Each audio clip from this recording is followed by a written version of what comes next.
reggae itu mesti ganja, oh reggae itu mesti rambut gimbal, bla bla bla dan sebagainya.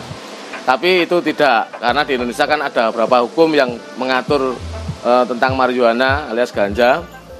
Sampai sekarang ya belum legal. Nah, di situ teman-teman akhirnya tetap menyuarakan musik tanpa menggunakan ganja.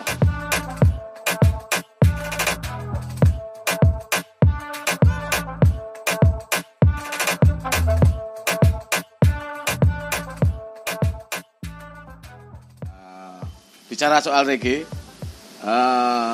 itu sebenarnya reggae itu berasal dari kata reget.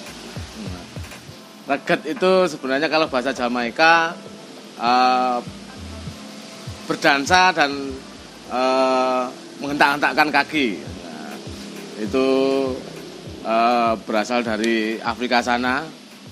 Reggae itu awal mulanya dari musik yang telah diperhalus untuk hentakannya, dari rocksteady, ska sampai ke reggae. Dan reggae pun berkembang di dunia sekitar tahun 80-an, angkatannya 60-an angkatannya Bob Marley dan kawan-kawan semuanya. Dan di reggae sendiri sebenarnya bukan cuma aliran musik aja dan reggae aja, tapi sekarang udah menjadi gaya hidup, lifestyle. Nah, teman-teman di kalangan Indonesia sendiri juga mengembangkan musik reggae. Itu tahun 80-an.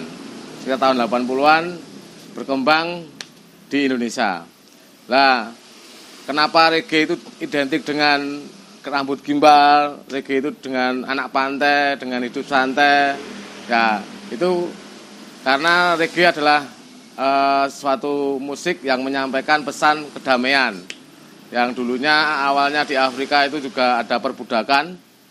Akhirnya teman-teman yang di sana mungkin mengaplikasikan dengan musik, dengan biar kita itu nggak ditindas dengan perbudakan itu. Nanti musik kedamaian itu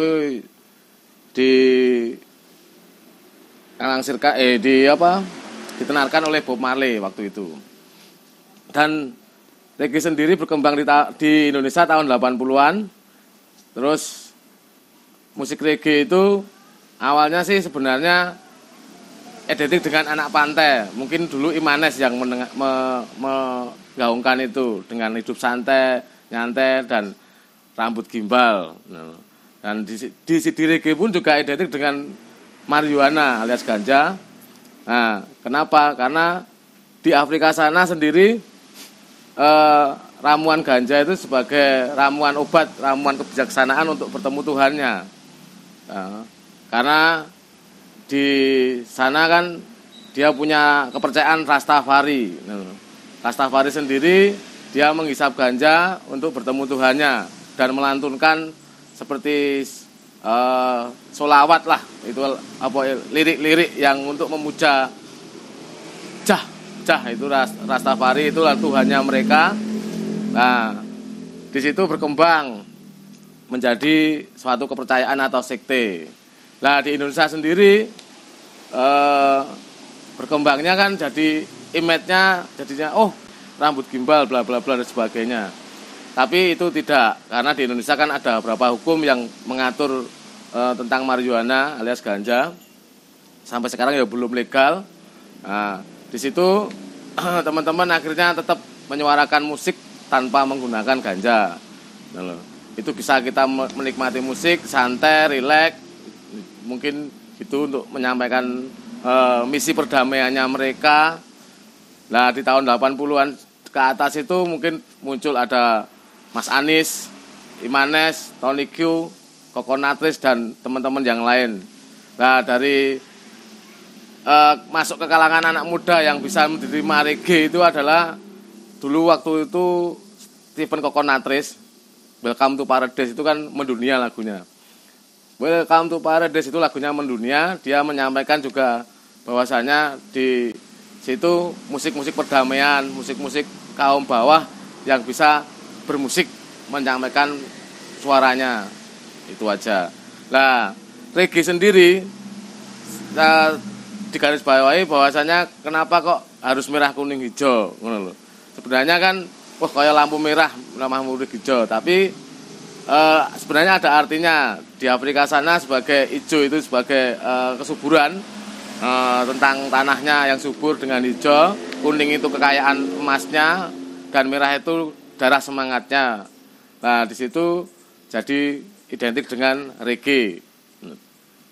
Nah, di Indonesia sendiri juga sama, mungkin di Papua itu juga ada tambang emasnya dan hijau juga, nah dan merah juga darahnya sama, akhirnya jadi semangat teman-teman di Indonesia ini berkembang, jadi aliran musik, genre musik dan bergaya hidup style rambut gimbal, contohnya biar freedom katanya, tapi kita kan tetap di aturan undang-undang tertentu, itu aja.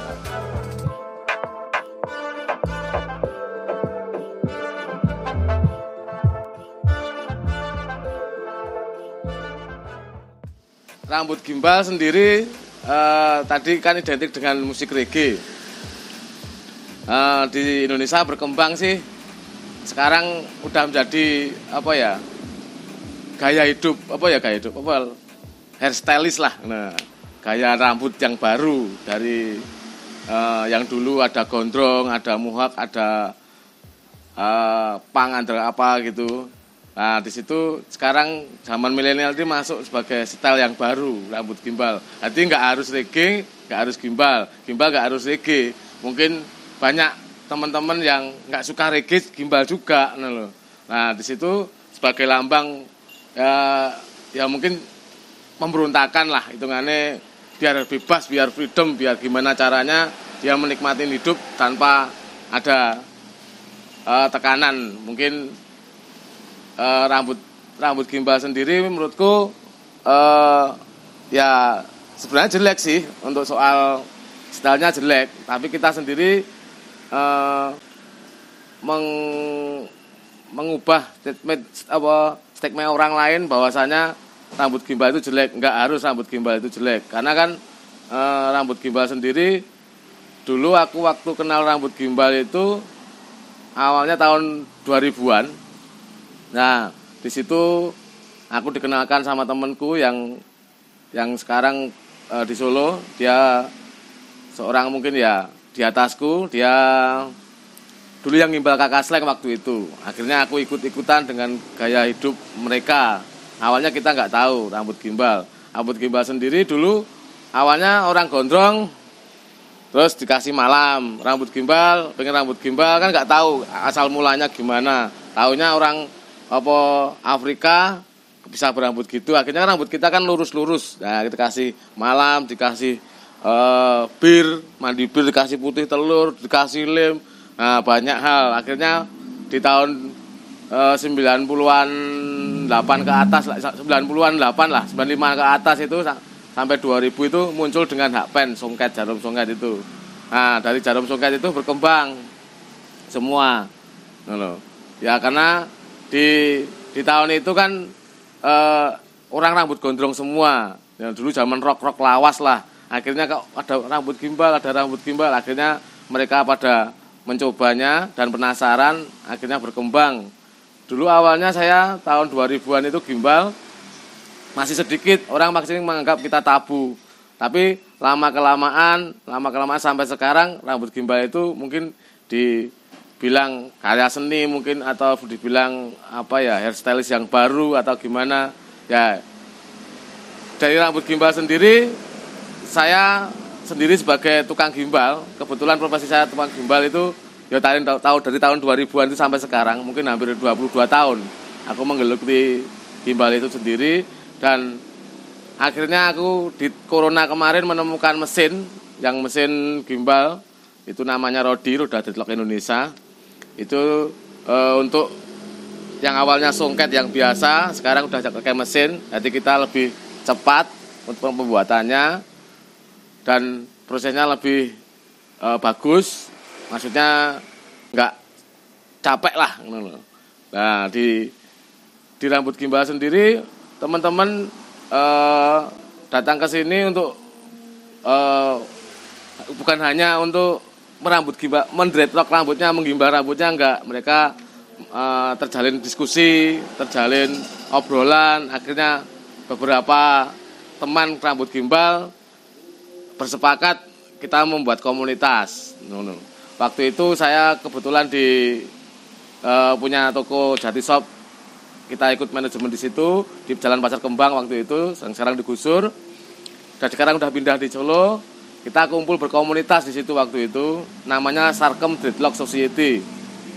Di situ kita namakan Sarkem Dreadlock Society karena Sarkem itu tempat kita nongkrong, terus Dreadlock rambut gimbal, Society masyarakat situ yang tiap hari di situ nongkrong di situ. Image-nya dulu karena Sarkem itu jelek, kita teman-teman gimbal akan menginisiatif biar gimana toh cara nama Sarkem itu nggak jelek dengan lokalisasinya, mungkin dengan mbak-mbaknya, mungkin dengan preman-premannya dan apa-apa yang segalanya di situ jelek semua waktu itu. Kita datang ke situ nongkrong, akhirnya berserikat, berkumpul, membuat suatu komunitas.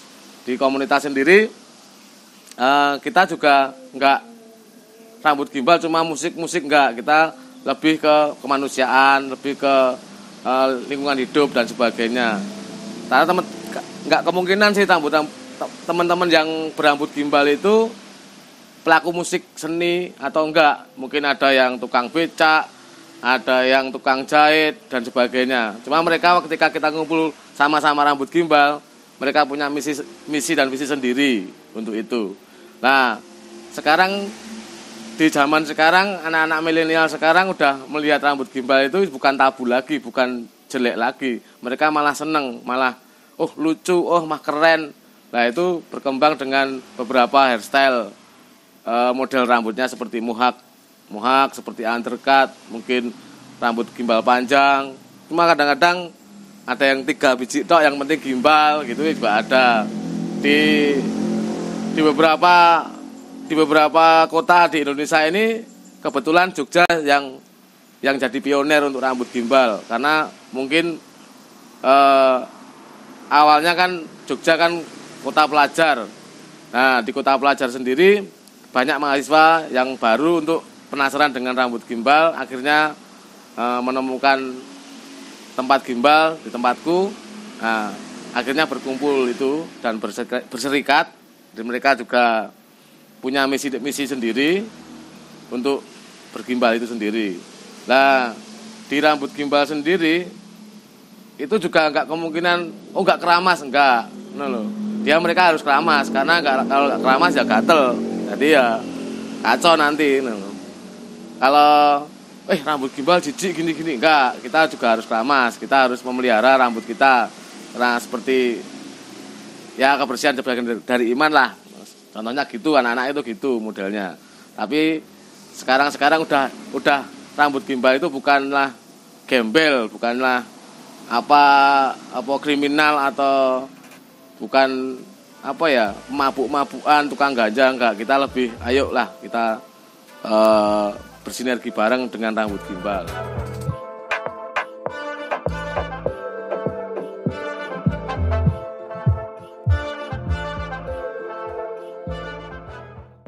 Ya, di sini sendiri aku juga bergimbal udah lama, sampai dari tahun 2000 lah, tahun 2000-an aku udah gimbal waktu dulu. Nah, di situ awalnya sih aku rambut gimbal juga pendek rambutku. Nah, stigma masyarakat waktu itu juga, jijik rambutnya. Terus akhirnya aku memikirkan suatu hal yang agak centil, agak genit. Kenapa kita nggak manjangin rambutku? Nah, sedangkan profesiku tukang gimbal.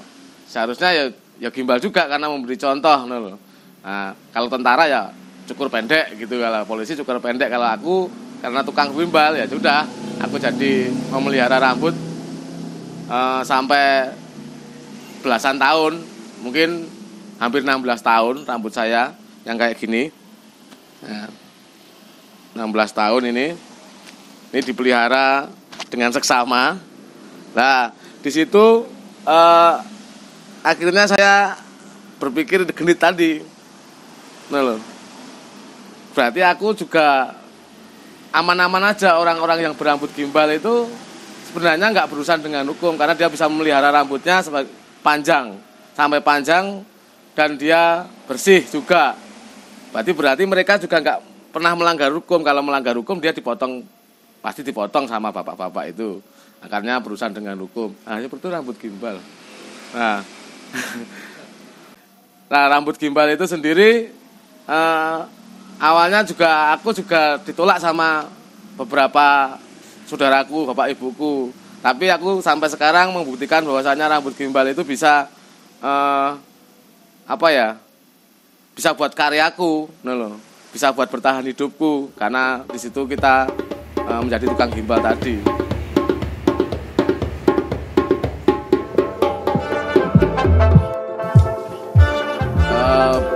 Dari kehidupan Pasar Kembang dulu, teman-teman berkomunitas, tadi aku udah bilang dari awal, Sarkem Dreadlock Society, masyarakat dreadlock, masyarakat gimbal yang nongkrongnya di Pasar Kembang. Mereka berkumpul, image-nya dulu kan jelek, karena gimbal-gimbal nongkrong tiap malam, nggak ada kegiatan apa-apa. Akhirnya teman-teman gimbal itu karena punya ide dan berdiskusi, akhirnya mengajak teman-teman komunitas yang lain untuk mengadakan suatu aksi kemanusiaan atau mungkin aksi lingkungan hidup buat di sekitar wilayah Jogja. Dulu awalnya kita kan menggandeng dengan namanya Sarkem Perkusi, karena rambut gimbal di situ kok nongkrong aja tiap malam, begadang dan sebagainya, cuma gitaran. Akhirnya teman-teman yang gimbal itu juga belum tentu bisa main musik. Akhirnya teman-teman yang bisa main musik mengajarilah perkusi. Nah, di situ karena kita juga susah untuk belajar gitar harus gini. Nah, kebetulan juga belajar drum juga harus ada partiturnya dan sebagainya. Nah, kita kan kebetulan jual perkusi waktu itu juga, akhirnya buat basecamp teman-teman. Akhirnya teman-teman gimbal itu berbuah di Sarkem Perkusi. Nah, Sarkem Perkusi itu lahir tahun 2010, berkembang sampai sekarang masih ada. Nah, di Sarkem Perkusi itu kan dulu awalnya kan dari gimbal ke Sarkem Perkusi. Akhirnya dari Sarkem Perkusi menetas lagi teman-teman yang kenapa kok kita nggak peduli lingkungan hidup, peduli lingkungan lah, pecinta alam. Kita buat Sarkem Pala. Dengan teman-teman gimbal juga berkembang membuat Sarkem Pala. Nah, dari Sarkem itu melahirkan 3 komunitas, khusus gimbal sendiri, khusus perkusi, khusus mapala. Jadi ada 3 komunitas itu, mereka bergerak di bidangnya masing-masing. Nah, akhirnya kan ada beberapa komunitas yang ikut gabung seperti Slanker, seperti Indonesia Reggae Community, ada SLB Ngaso juga, beberapa komunitas di situ, musik di situ. Akhirnya tercetusnya The Charity Jogja. Nah, dari itu awalnya kita terbentuk itu karena teman-teman di antara kita itu ada yang kecelakaan awalnya. Ada kecelakaan, akhirnya teman-teman bergabung membuat acara donasi, dan terbentuknya The Charity tadi. Nah, dari The Charity tadi berkembang menjadi besar, jadi acara bulanan. Dan awalnya dulu nongkrong gimbal-gimbal, suka mungkin minum di pinggir jalan, gitaran gak jelas. Akhirnya kita punya kumpulan dari beberapa komunitas, kumpul dari The Charity tiap bulan 10.000. Nah, dari urunan tadi 10.000 itu tadi, kita membuat acaranya terdonasi, acaranya untuk kemanusiaan sampai kemarin pandemi kemarin. Nah, dari Sarkem tadi kita ada beberapa komunitas dan akhirnya terbentuk Charity. Itu pun juga didasari atas nama kemanusiaan, bukan atas nama aku mengeksiskan diri komunitasku, aku mengeksiskan dengan gimbalku, enggak. Karena kita berkumpul itu atas dasar kemanusiaan. Nah, dari situ akhirnya berkembang dan sampai sekarang The Charity JK itu.